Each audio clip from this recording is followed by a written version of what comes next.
Right. Thanks again, everyone, for joining us for another Zoom WKS podcast interview.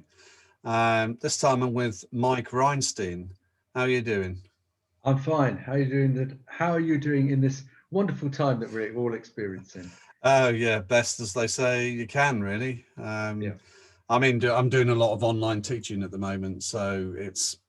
online teaching. Yeah, I work at the local college, so What do you teach? all sorts really. So it's Duke of Edinburgh and sort of in the catering side of things, do a bit of support, so it's all sorts really. But Brilliant. Well yeah, done. anyway, enough of Good me. stuff. Let's where did it start for you then musically then, Mike? Well, I was thinking about this, and I suppose we weren't a musical family, really. Like, people like music. My parents enjoyed music, but it wasn't really that nobody played any instruments at all. Um, but for some reason, I started to listen to the radio, and there on the radio, people like Cliff Richard and the Shadows. Hmm. And the Shadows really, I thought I was completely obsessed by Hank Marvin. I think was the thing. So I asked my mum, "Can I play? Could you get me a guitar for Christmas?" So she did. And because it was the kind of family we were, she said, "Oh, we'll have to do this properly." And she got me a guitar teacher. It's called Miss Percy.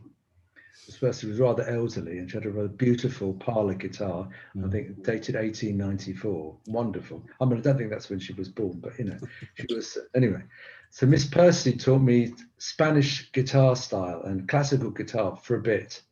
But then, of course, you see, I listened to the Beatles and the Kinks and the Who, and that's really what I wanted to play. And so I have this memory of me and Miss Percy. She very dutifully wrote out all the notes for my generation. So there's me and Miss Percy in the dining room table. We were both singing my generation at that time, so which was fun. But anyway, that's how that started. So then I went on, and uh, really, I didn't really think I was a kind of rock and roller, having thought of all that. Really, it was sort of more folky stuff, particularly with socially conscious lyrics, and of course, Bob Dylan Hmm. was the one I listened to, and he had a number of advantages. One, I loved his songs, but also the songs had three chords, which was good, and he didn't have at that time. I didn't think it was a great voice. And I thought, oh, not got a great voice. I'll start songwriting. Right. So that's how I started. So I started to write songs at that time. Okay, so you describe sort of the music that you typically create then? How would you describe it? Well, the word typically is a bit difficult because it does range really from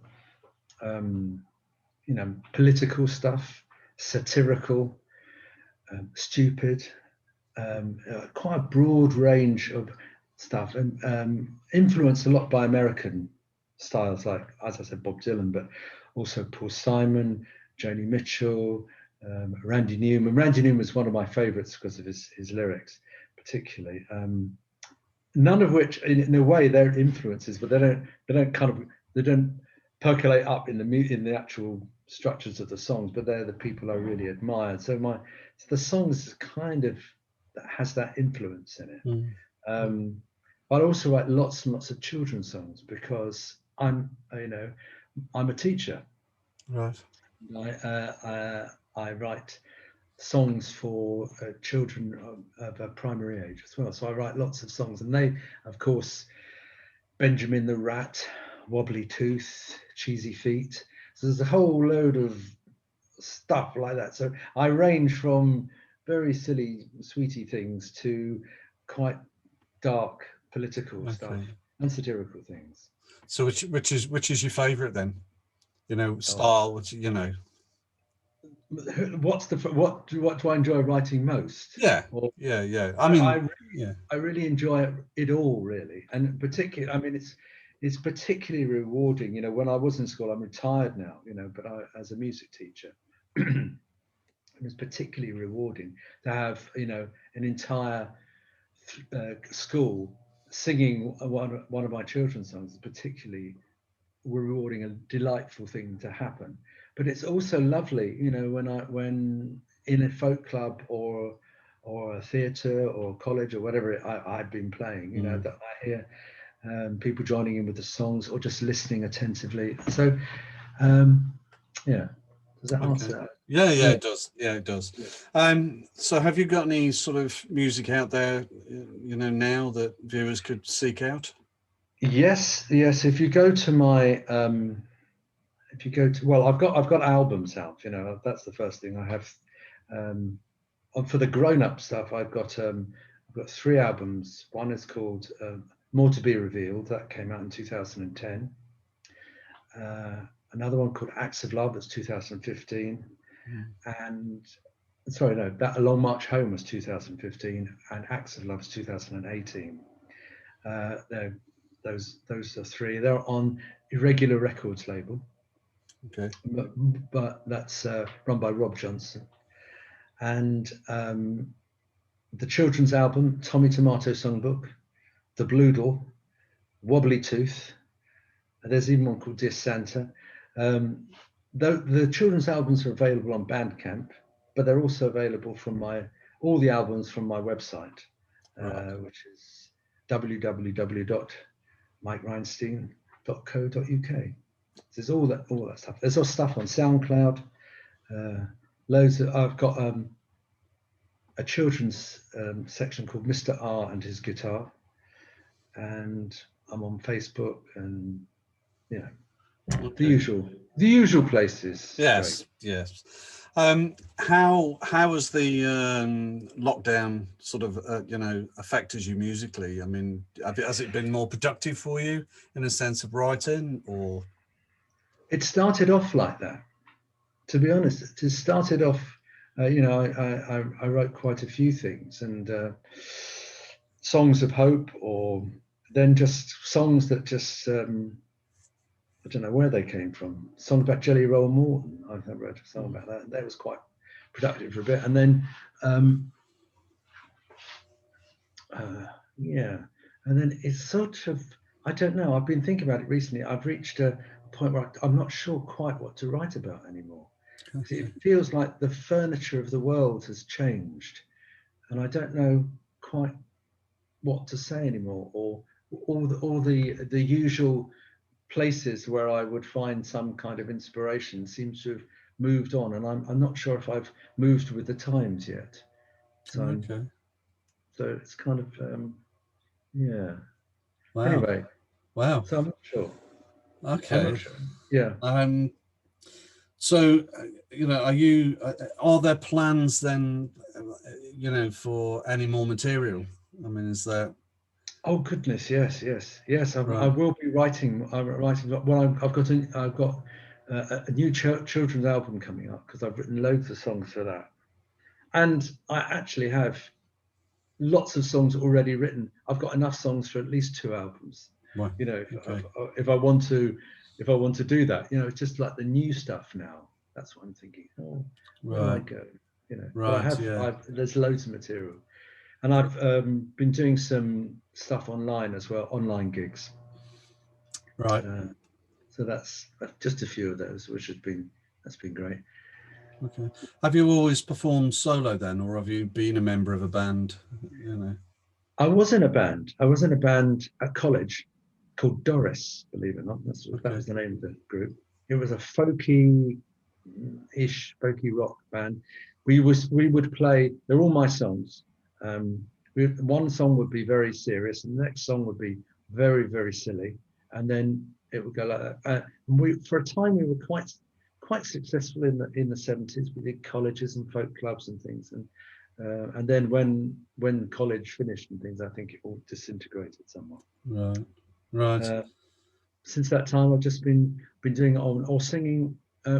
Singing with my wife actually. I mean, that's since I moved from North London to Sussex, um, and found Irregular Records and things, and found a really good scene here to sing in lots of good venues.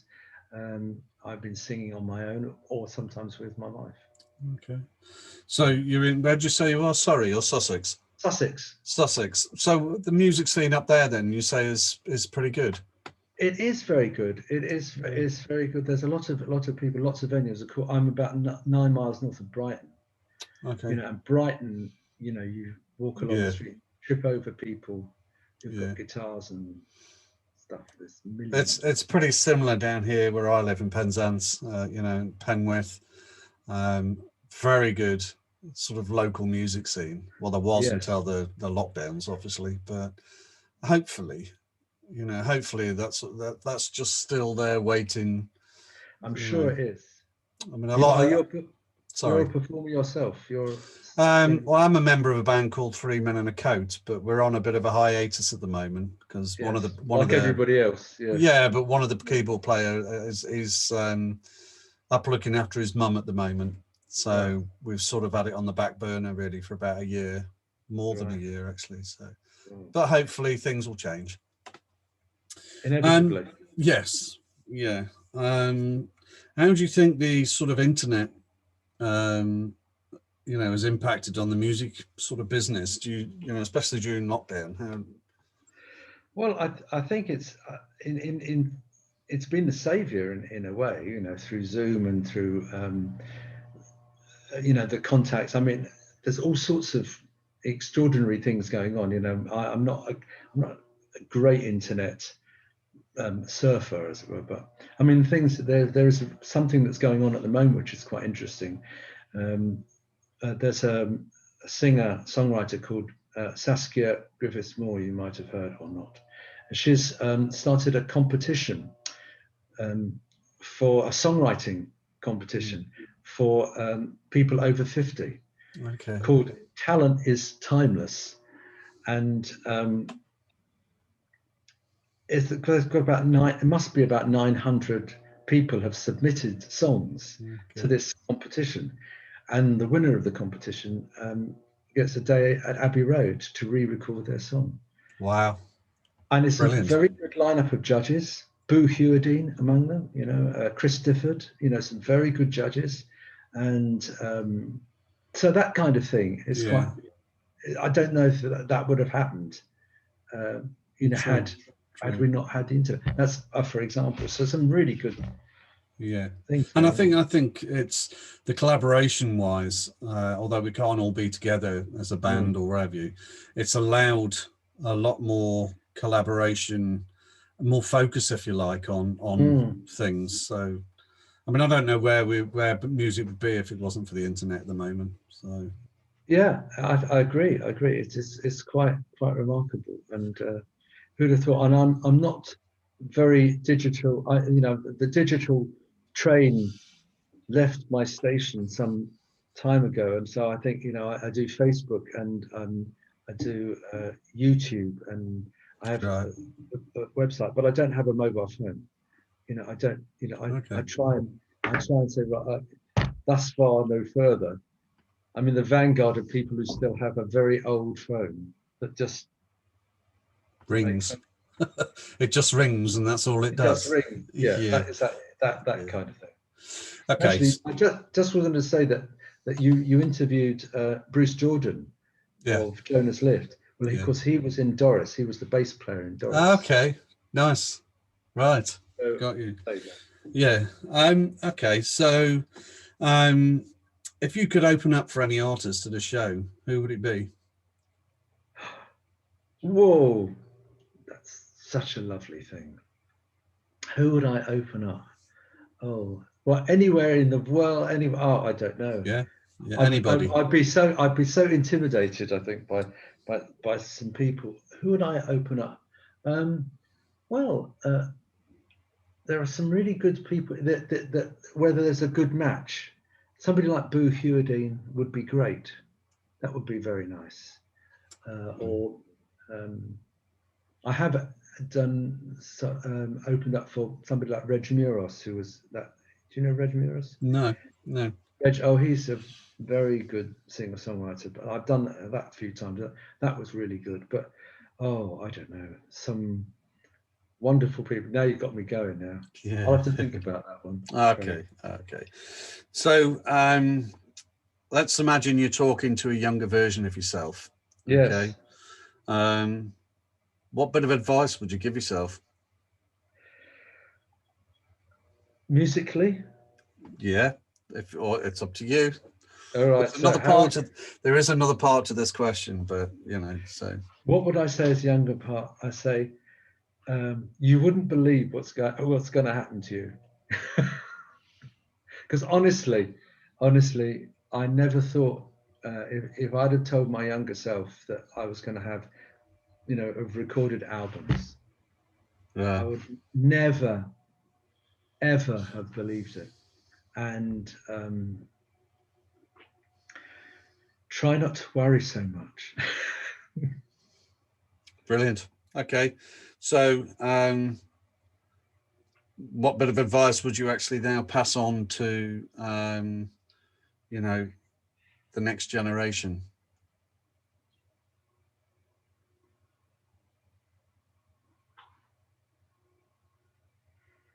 God, the next generation, I don't know. I don't know. Maintain your integrity. Okay, nice. Maintain- Yeah, yeah. fair play, fair play. Um, Out of all the songs that you do, um, have you got a favourite that you like to perform?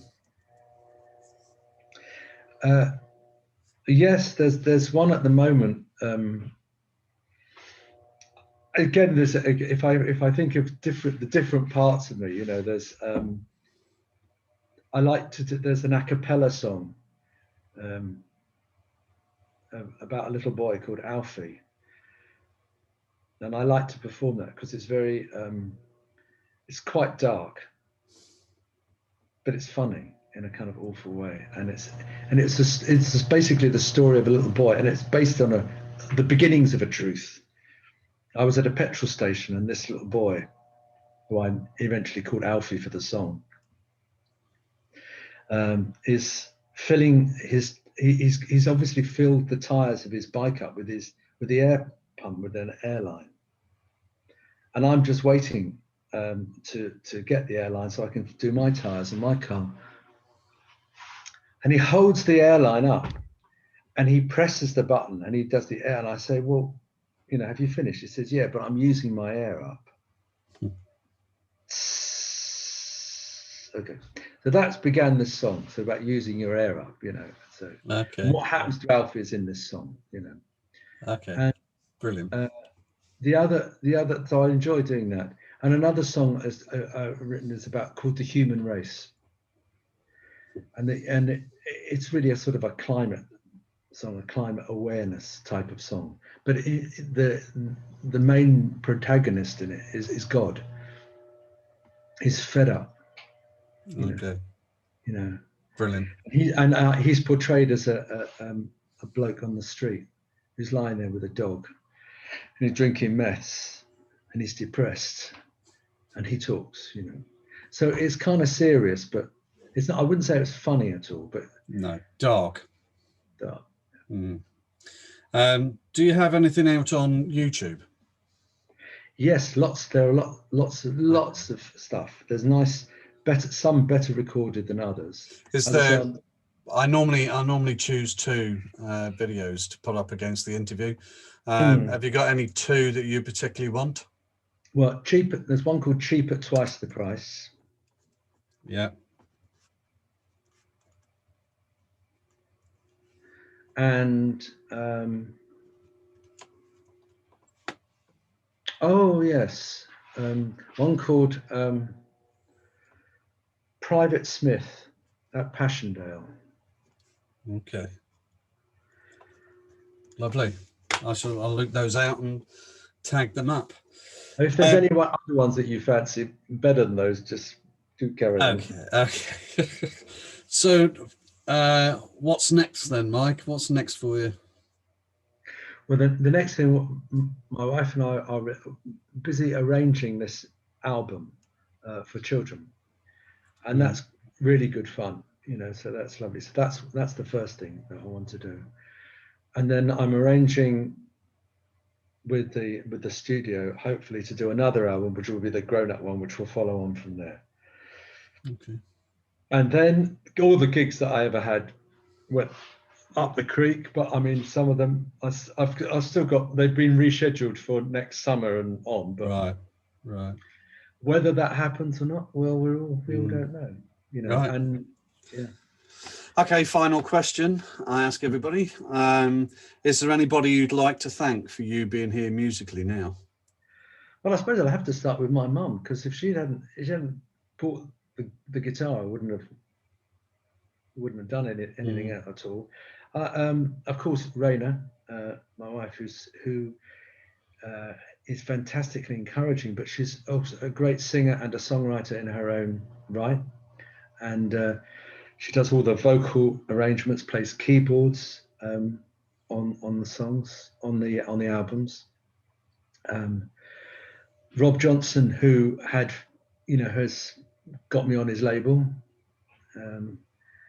Ali Gavin, he runs a studio called Brighton Road Studios near here, and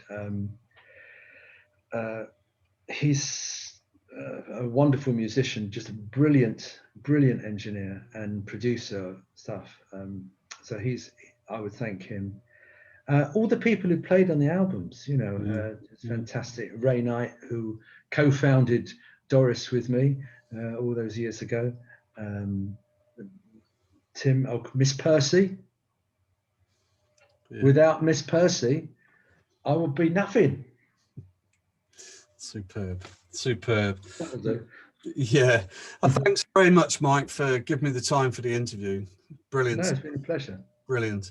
And good luck with everything. Good luck with the album and getting all the gigs together for when they happen. Thank you. From your mouth to God's ears. Take care. And you. Bye. Bye.